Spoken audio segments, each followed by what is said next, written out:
Motivational moment number 69, chunk problems up. Regularly, I see clients overwhelmed because they're projecting worst case scenarios well into the future, worrying about things that may never happen. None of us can know how things will turn out for sure. The best that we can do is plan and deal with what we know right now. When an issue arises, especially if it's a complicated one with many variables, instead of instantly jumping to negative conclusions or panicking, chunk it up. Look at what you can realistically do right now. Take it step by step, and one action will naturally lead on to another one.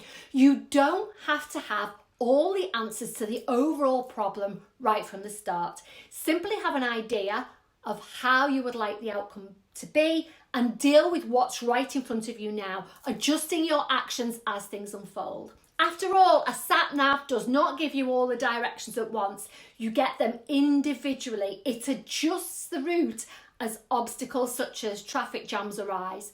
Treat your problems in the same way. Deal with one aspect at a time, altering your approach in response to the results that you are experiencing, doing more of what works and less of what doesn't.